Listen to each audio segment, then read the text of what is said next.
Hey guys, welcome to Aquascaping on the Fly, Living Art Creations. I'm Anthony, your host and your content creator. And today, I did not know I was going to be making a video. I thought I was going to be able to relax today.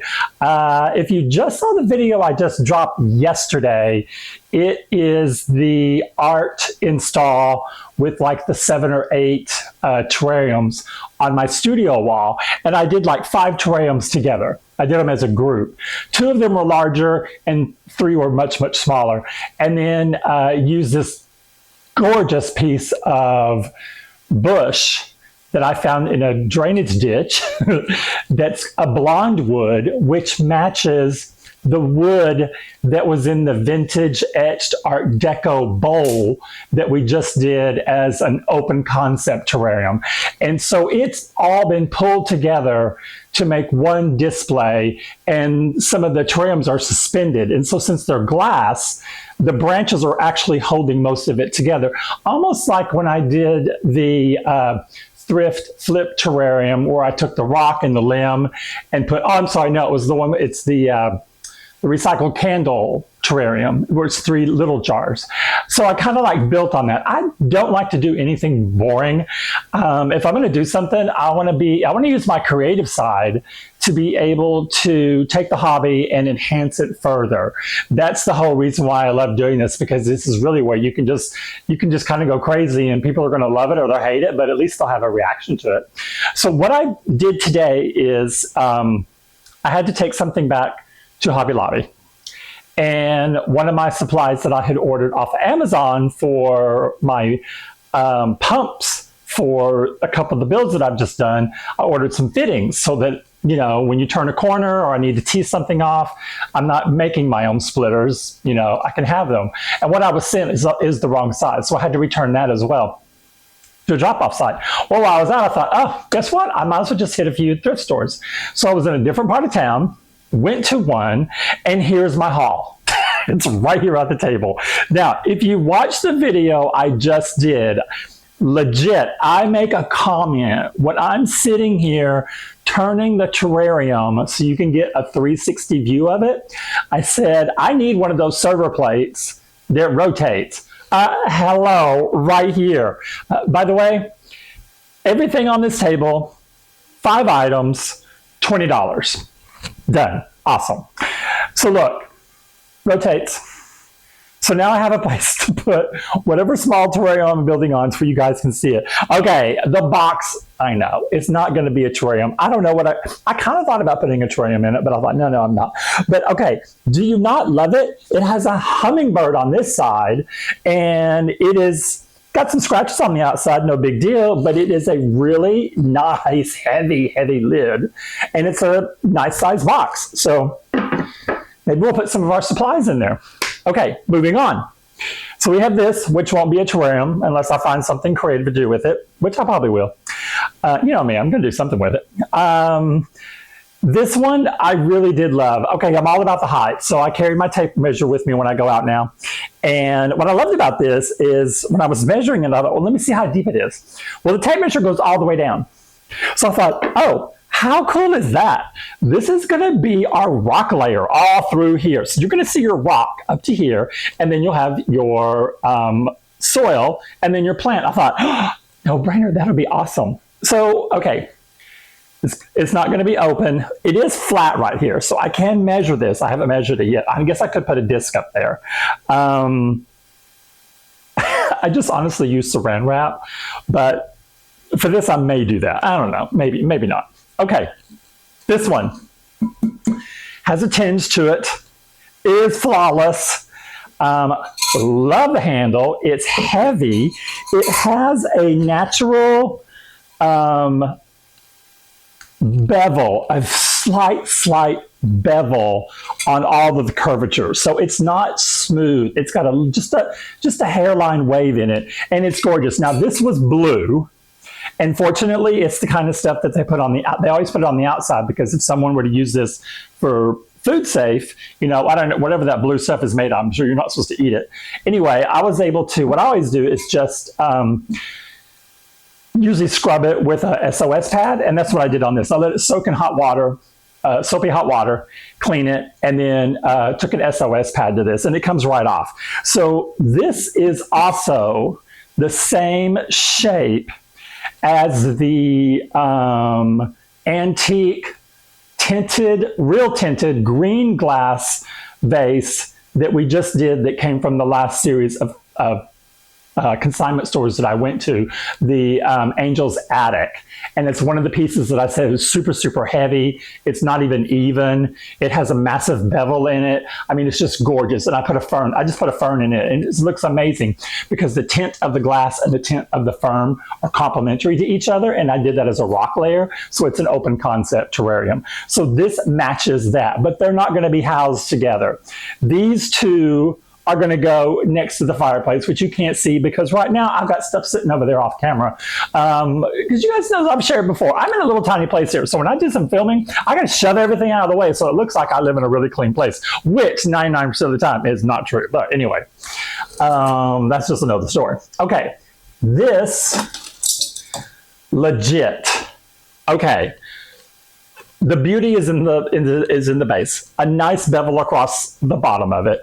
I am guessing probably a modern salad bowl for this. It has a rounded lid top. So it's not flat like it had any type of covering on it. It is rounded and it's been polished. So it's beautiful. What I thought I might use this for is, what if I had another large hurricane lamp? This could be the base for something like that. And I thought, no, don't use it for a terrarium. Why don't I just use this? Because it's a really pretty bowl. But I don't use glass stuff in my personal stuff because, you know, I might be dropping it or whatever. Anyway, I thought what I could do with this, it's not going to go with these other two, but I was thinking, wouldn't this be really cool to put a moss garden, a terrestrial moss garden in here? Now, you've heard me talk about the fact that my moss in Texas does not like the humidity in all my enclosed builds. So there's just a couple out there that I'm down that I could work with now. One has a really pretty dark emerald green. It's almost got like a little star configuration on it, and the other one is the kind that mounds it grows in a mounded with its own dirt, so you don't put it in dirt, it won't do well. It doesn't want that moisture. It's a drier moss, and it grows only between rocks on rocky surfaces. So I have it in this little terrarium here that I redid, the one that had the fountain in it, the little candelabra, the one that was a holiday. The fountain I never could get to work right. I yanked that sucker out. It was either too powerful or it wasn't coming out at all. There was no happy medium. I've spent 2 more days working on that thing, and I just got frustrated and ripped the pump out. I'm going to reuse it. And then put in its place, instead of the finial for the fountain, I planted 2 sprigs of my Christmas cactus, which this year, my Christmas cactus is on its continued bloom ever since November. So I'm super excited about it. It's doing really, really well. And it stays under the grow lights the entire time. I never pull it out just to water it. So the Christmas cactus is doing really, really well. So I think that's what I might do with this, is put some of the terrestrial moss. And if I can keep it an open concept, I will. I'm not sure where I'm going to house it yet, though. I could possibly put it, because on the display now, I've got 1, 2, 3, 4, 5, 6, 7, 8, 9. I've got 10 terrariums on my studio display. And you know, my aquariums are going to go on the shelf above it. One of those over there is the Harry Potter. If you have not watched my Harry Potter video, shut the front door and watch it right now, because it is amazing. The end scene that I show you in there, it literally looks like the Elder Wand, which is what the whole build is about. It's about the Elder Wand being found in the Forbidden Forest, suspended. Oh, is glorious. I love it. Of course, I do love a theme. Anyway, that's just me. So right now, I'm going to clean the rest of the stuff off. We're going to focus on these 2 right here. They are going to have to complement each other. So that's why I chose, they're going to go at the base of the fireplace. And by the way, I can report some good news about the firebox. So as for 2 days now, there's no leakage. The holding container little bit of water is evaporating out of there rather quickly because it's not much in there. And I do have 3 starter plants in there, and I do have some one aquarium plant in there that's wild here in Texas. So I have to be mindful of filling it back up again. The waterfall is just still looking flawless, just flawless. It's amazing. So the plants that are in there, I kept them in their pots. I just arranged the rocks in there the way I wanted. It's my desert oasis. There's no soil in there whatsoever. And I can tell you that this is the 2nd day in a row where I have not, it's been enclosed, the cover's been on it. I did open it up to mist it. It is not getting humid inside. It's not fogging up or anything like that. That's one thing I was worried about. So I don't know how those plants are going to grow yet, how they're going to grow in there without the higher humidity that they were used to. Because remember, I'm using all the same plants that were in Kong whenever I tore him out to put the desert oasis in there. Right now, they're holding their own, which is good. And they've only had 2 days of being left alone, because before that, I had them all over, scattered over the place. They weren't even under grow lights. And I had put rocks on top of all the pots to make sure that gnats would not get in there and lay their eggs, because I had read online that if you put rocks on top of the soil, and if the rocks are dry, then the gnats won't lay their eggs there because they want a moist environment. So apparently it is working, because I have not had any gnats inside the firebox. And trust me, they can get in there if they want to. It's just like all my 3 terrariums that are in my peripheral right now that I've built within the last 2 weeks, they each have gnats in them. And it's not because the enclosure is not sealed. It's because just somehow they're finding their way in there. And the bug zapper is on 24/7. So it's doing its job. I just got to make sure that I find all the rest of the gnats wherever they're hiding in here and get them killed, so that I can relax a little bit as far as my gnat war that's been going on. But once I got rid of Kong, that was a game changer, because that's where all the breeding was going on, and then they were just coming out into other things. Now when they're in a tub because they're trapped in there. Because even the tubs that don't have the seal, I've modified them to where I put a seal around it, so that if they're inside there, I take that tub outside when I want something, get rid of as many as I can, and then I've been putting rock on top of all the pots. So I'm hoping that with putting the rock in the breeding tubs, that I won't have the gnats in there as much as I've had, and I can kind of like relax a little bit. So I'm going to be doing these 2, and I have a surprise build that I'm just going to show you it. It is not a terrarium though, but is water related. So there's your clue. But it's going to be on the opposite side of the fireplace. And for those of you who have, like me, that are OCD, the reason why I didn't think I was going to be doing the build today is because I didn't have an idea in my head. When I have an idea in my head, I just have to do it. And I've said before on many of my videos, when I see the vessel and wood or rock or whatever, I pretty much know what I'm supposed to do with it. I get an idea, and then that's what I run with. And rarely do I second guess myself. It's usually my gut instinct telling me this is what you need to do to that. And so I woke up and I had a flash. I know, weird, right? Of the vessel you can't see that's going to be water related, where it was going to go, and the lighting I was going to use. So the fireplace mantle now has lighting that I've added underneath it to shine down, which gave me the idea I can put 2 terrariums on the other side, and they'll automatically have lighting there, grow lighting, that will shine down on all of them. So that looks pretty cool from here, and I haven't tested it to lay down like on the sofa when I'm vegging out watching a movie or something. I think it'll be okay. It's the same strip lighting that's on the studio build out. I love the color that it looks whenever they're all on. It's all even across the board. I had another set in the middle, and they were just too pink. So it threw off the whole studio wall, and when I would try to film over there before it was covered up like it is now, you could see the nice brightness at the top, the brightness at the below, and this pink band in the middle, and it just looked hideous. And so I switched out my lighting and went for these LED grow lights that come in these single strips. and you basically can just stick them up. They're so lightweight, and they have amazing dual timers. There's a timer, it'll branch off into 2 areas. So it's basically if you want to like have a whole range of lights on one shelving unit, another shelving unit with one timer that does both of them. That's what I like about it. It's really versatile, so it's very inexpensive to operate as far as not having to buy 2 sets of lights for 2 like shelving units, which is what they're made for. They're made just to go underneath the shelf. I'm using them that way, but I hide them a little bit in the branches. If you guys haven't seen the studio build out, it's literally has tons of lighting up at the top. And when all that lighting is on, it just has this nice, beautiful ambient glow that's coming across there. So it looks amazing. So anyway, thanks for hanging out with me. Give me a hot second to put this together and we'll get building.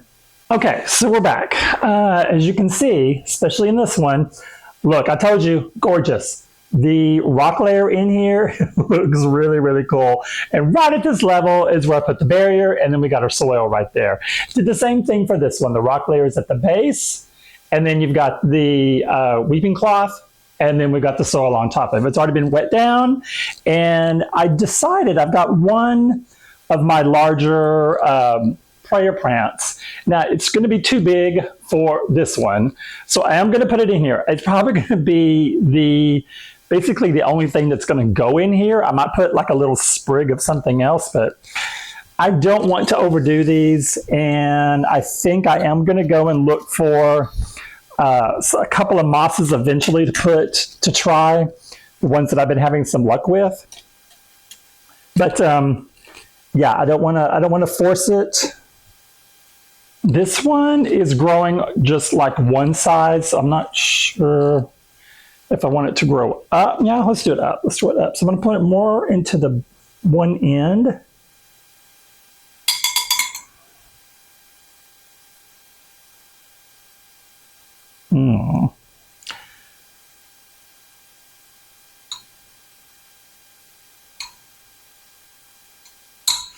So you guys, well, yeah, everyone's new to the channel. The channel's so new. The channel's just 3 months old. There's a substrate video if you're unsure about how to prepare your soil. And, oops, need to take a couple leaves off. On my channel, it's called Substrate 101, and I go into the details of the recipe of what I'm using for my substrate, because I'm doing it with my terrariums, my immersed growth aquarium plants that I'm growing in tubs. Okay, what's the deal? I don't want to get the roots. Okay. And also the plants that are in their growth chambers, the potted plants in the growth chambers. So I wanted to be able to use one soil and not have to think about it.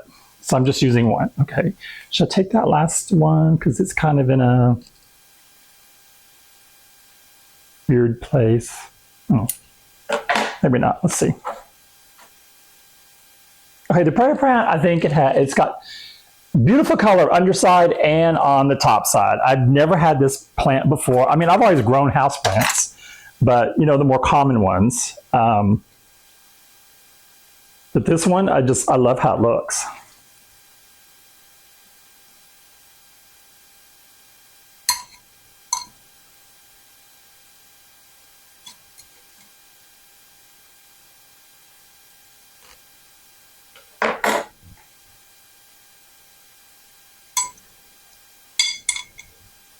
So now I'm just gonna take the soil, flatten it down, kind of push the plant to the back side.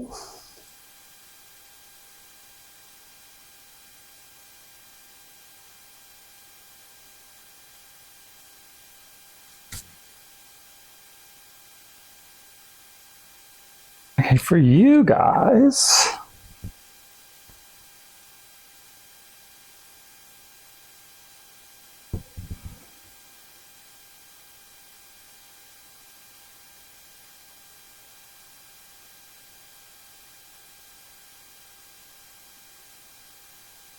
oh yeah, that's really, really pretty.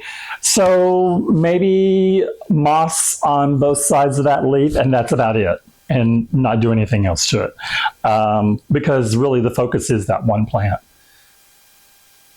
All right, let's back up there a little.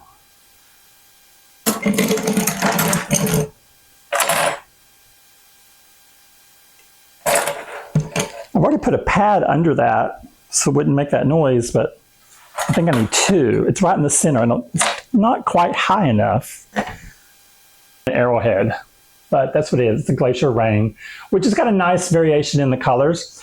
I was thinking about pairing this with a Snow White. Now, Snow White, I have not had luck getting her to grow hardly in anything. I'm not sure why.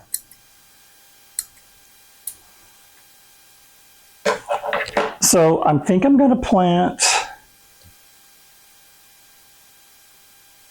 this. You can kind of tell with, wow, it's sort of sending off a lot of roots. This plant is wanting to go wide. So maybe I'll plant it here and the Snow White in front.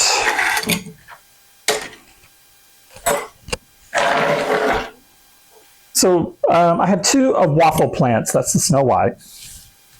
The Snow White just does horribly. But the purple waffle plant, oh my God, it grows like crazy. I'm not sure.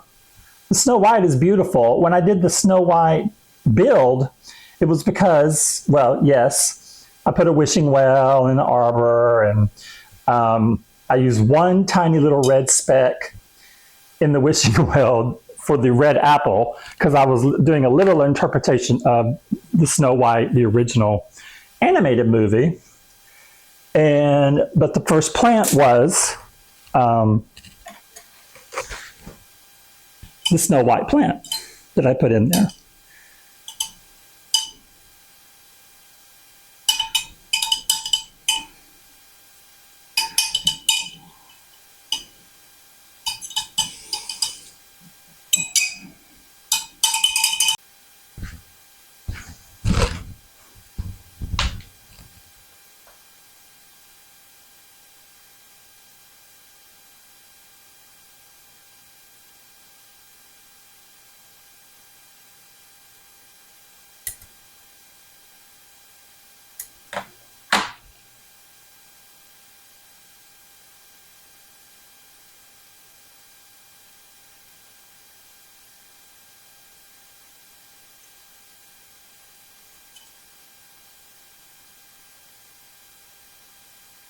I love my new turntable.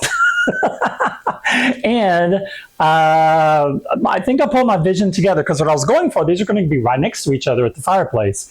And the colors complement each other. Pink, pinkish, light green, light green. I think it's going to look really, really cool. I'm going to use the same moss in both of them. And it's a darker, almost like a more of an emerald green color. But here is your turnaround view now.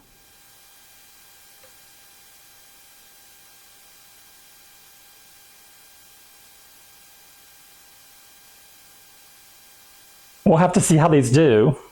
It's the Snow White that I'm concerned about, because it doesn't seem to be doing very well in any of the other enclosures. Matter of fact, even when it was in Kong, it just completely died out. So that was a bad thing. Anyway, there you have it. We've got the two that are going to go on one side of the fireplace. Okay, guys, so here is the final look.